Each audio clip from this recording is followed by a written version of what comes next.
Assalamualaikum warahmatullahi wabarakatuh. Salam sejahtera bagi kita semua. Puji syukur kita panjatkan kepada Allah Subhanahu wa taala atas segala rahmat dan hidayahnya yang telah diberikan kepada kita semua. Perkenalkan, nama saya Istiani. Di sini saya akan mempresentasikan tugas proposal skripsi. Sebelumnya, saya ucapkan terima kasih kepada Bapak Ade Fauji SAMM selaku dosen pengampu mata kuliah seminar skripsi yang telah memberikan bimbingan dan arahan kepada kita semua. Baiklah, langsung saja. Di sini saya akan mempresentasikan rencana judul skripsi atau proskrip dengan judul Pengaruh Gaya Kepemimpinan Transformasional dan Motivasi Kerja terhadap Kinerja Pegawai di Badan Narkotika Nasional atau BNN Provinsi Banten. Adapun beberapa poin yang akan saya sampaikan di antaranya, yang pertama, latar belakang masalah, yang kedua, kajian teoretik, yang ketiga, metode penelitian. Yang pertama, latar belakang masalah. Organisasi menghadapi perubahan seiring dengan perkembangan bisnis, perubahan lingkungan bisnis, serta tuntutan yang semakin tinggi dari pelanggan. Organisasi dihadapkan pada situasi dan kondisi yang menuntut adanya fleksibilitas terhadap perubahan tersebut. Fleksibilitas organisasi perlu didukung oleh sumber daya manusia yang sesuai kebutuhan organisasi dan mampu bekerja dengan berorientasi kepada pelanggan. Organisasi yang fleksibel perlu didukung oleh sistem pengembangan SDM yang komprehensif yang mampu merespon berbagai tantangan yang dihadapi, sehingga organisasi mampu bergerak secara cepat dan tanggap. Pengembangan SDM meliputi aktivitas-aktivitas yang diarahkan terhadap pembelajaran organisasi, baik dalam level manajerial maupun individual. Pengembangan SDM terwujud dalam aktivitas-aktivitas yang menunjukkan suatu upaya yang disengaja dengan tujuan merubah perilaku organisasi atau paling tidak meningkatkan kemampuan organisasi untuk berubah. Jadi, ciri utama pengembangan SDM adalah aktivitas-aktivitas yang diarahkan pada perubahan perilaku. Badan Narkotika Nasional atau bisa disingkat BNN adalah sebuah lembaga pemerintah non-kementerial atau LPNK Indonesia yang mempunyai tugas melaksanakan tugas pemerintahan di bidang pencegahan, pemberantasan penyalahgunaan dan peredaran gelap narkotika, psikotropika, prekursor dan bahan adiktif lainnya, kecuali bahan adiktif untuk tembakau dan alkohol. BNN ini dipimpin oleh seorang kepala yang bertanggung jawab langsung kepada presiden. Yang kedua, pembatasan masalah. Sehubungan dengan keterbatasan penelitian dalam hal waktu, dana, teori-teori, untuk itu penulis memberi batasan hanya pada pengaruh gaya kepemimpinan transformasional dan motivasi kerja terhadap kinerja pegawai di Badan Narkotika Nasional Provinsi Banten. Adapun rumusan masalahnya, berdasarkan latar belakang yang sudah dijabarkan di atas, rumusan masalah yang diambil adalah yang pertama, apakah terdapat pengaruh antara gaya kepemimpinan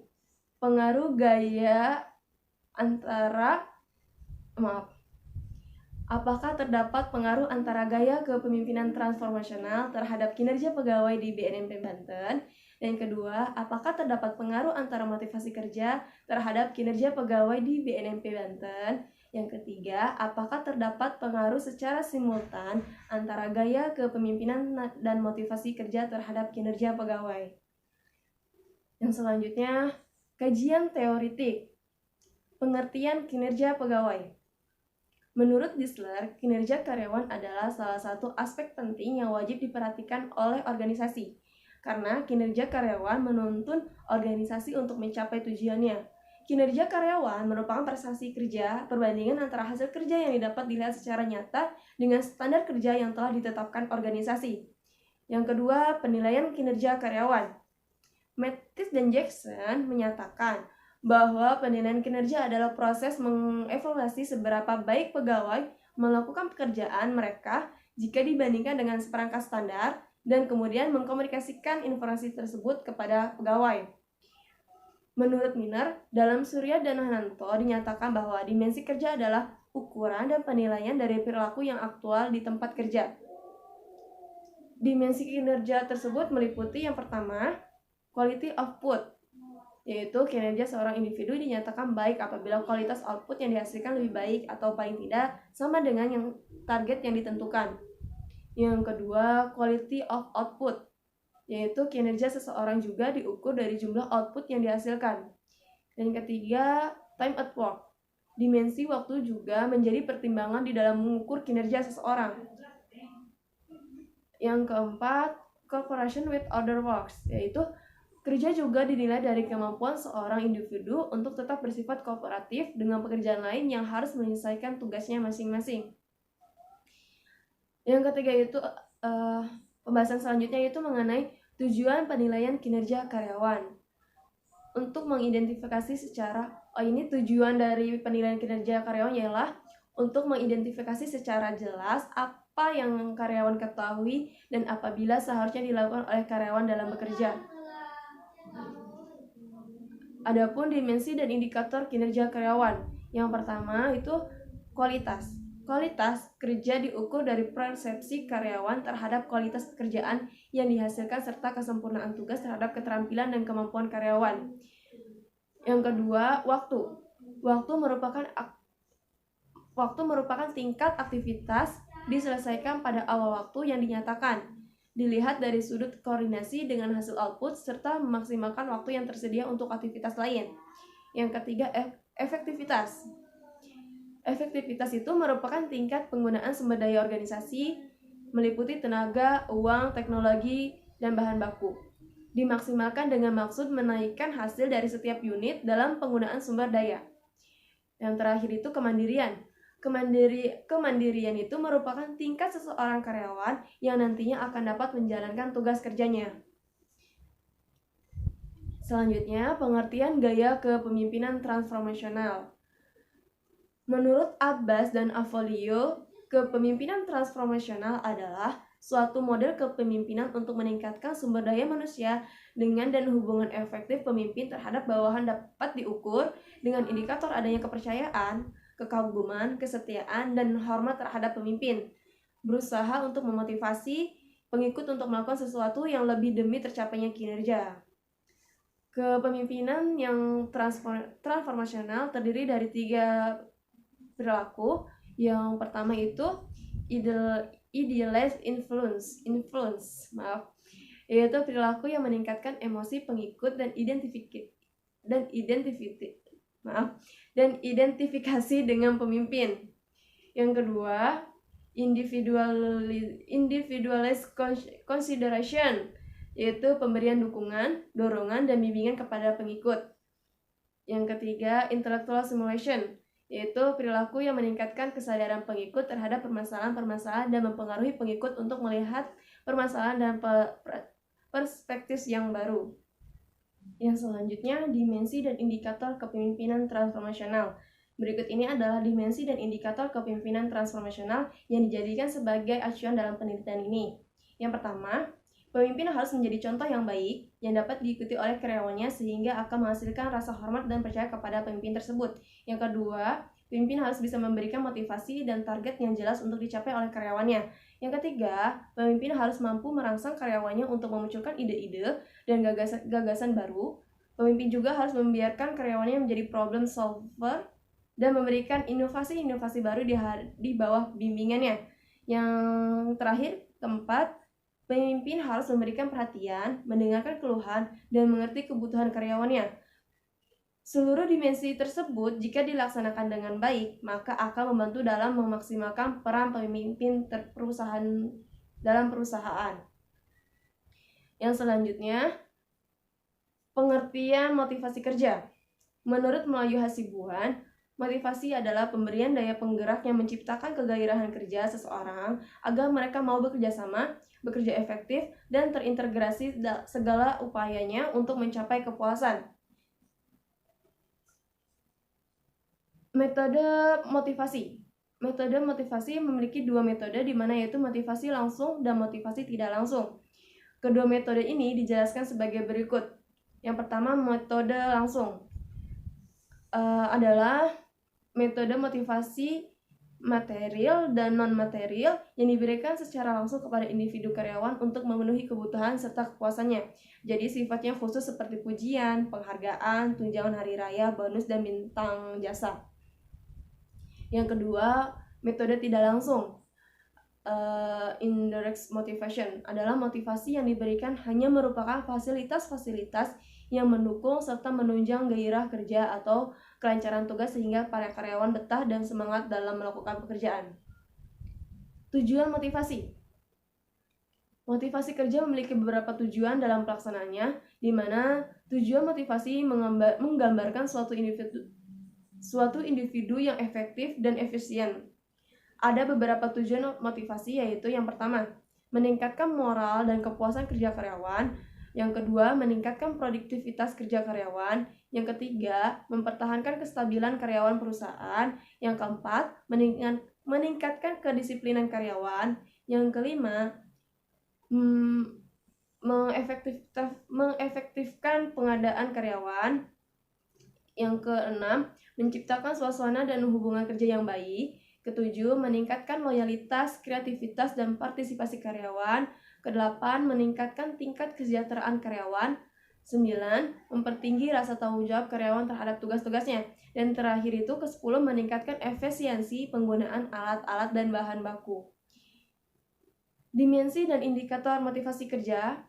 Dimensi dan indikator motivasi kerja meliputi dimensi kebutuhan akan prestasi. Dimensi ini diukur oleh dua indikator, yaitu yang pertama mengembangkan kreativitas dan yang kedua antusias untuk berprestasi tinggi. Yang kedua, dimensi kebutuhan akan afiliasi. Dimensi ini diukur oleh 4 indikator. Yang pertama, kebutuhan akan perasaan diterima oleh orang lain di lingkungan tinggal dan bekerja.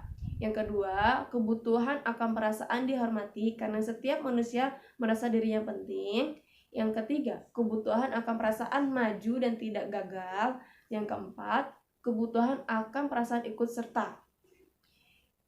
Dimensi ketiga yaitu dimensi kebutuhan akan kekuasaan. Dimensi ini diukur oleh 2 indikator, yaitu memiliki kedudukan yang terbaik. Yang kedua, mengarahkan kemampuan demi mencapai kekuasaan. Selanjutnya bab 3 mengenai metodologi penelitian. Yang pertama itu dari metodologi penelitian, sejarah singkat berdirinya BNNP Banten.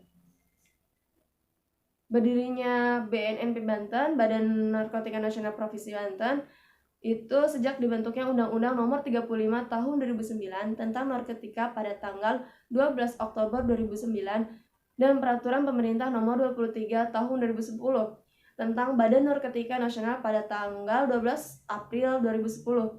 Maka status kelembagaan BNN berubah dari pelaksana harian menjadi lembaga pemerintah non-kementerian LPNK yang berada di bawah dan bertanggung jawab langsung kepada Presiden RI. Kehadiran Undang-Undang Nomor 35 Tahun 2009 tentang narkotika menjadi tonggak sejarah baru dalam pencegahan dan pemberantasan penyalahgunaan dan peredaran gelap narkotika. Sebagai langkah awal dalam rangka program vertikalisasi BNN, maka dilakukan tindak lanjut dengan membentuk dan memperkuat keberadaan BNN di daerah yang meliputi Badan Narkotika Nasional Provinsi dan Badan Narkotika Nasional Kabupaten atau Kota. Untuk mendukung operasionalisasi BNNP Banten dan BNNK atau Kota, perlu ketersediaan sarana dan prasarana. Untuk itu, dilakukan pengembangan gedung BNNP Banten dan BNK Kota, termasuk salah satunya pengembangan BNNP Banten, Provinsi Banten ya. Pengembangan gedung BNP Banten dilakukan sebagai penunjang sarana dan prasarana dalam melaksanakan kegiatan pencegahan dan pemberantasan penyalahgunaan dan peredaran gelap narkotika di Provinsi Banten.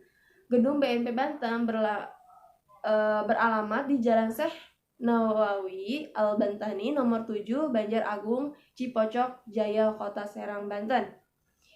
Visi Badan Narkotika Provinsi Banten. Visi Badan Narkotika Nasional Provinsi Banten yaitu menjadi lembaga yang profesional, tangguh, dan terpercaya dalam pencegahan dan pemberantasan penyalahgunaan dan peredaran gelap narkotika.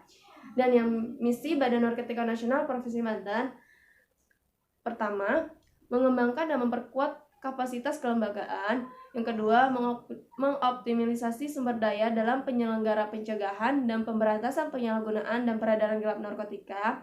Yang ketiga, melaksanakan pencegahan penyalahgunaan narkotika secara komprehensif. Dan yang keempat, memberantas peredaran gelap narkotika secara profesional. Tempat dan waktu penelitian.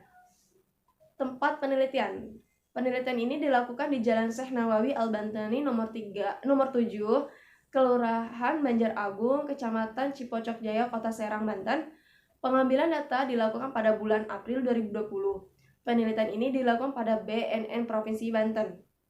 Waktu penelitian, adapun waktu penelitian dimulai dari bulan April sampai dengan bulan Mei. Metode penelitian. Metode penelitian yang digunakan dalam penelitian ini adalah metode kuantitatif. Metode kuantitatif merupakan cara ilmiah untuk mendapatkan data yang valid dengan tujuan dapat ditemukan, dibuktikan, dan dikembangkan suatu pengetahuan sehingga pada gilirannya dapat digunakan untuk memahami, memecahkan masalah.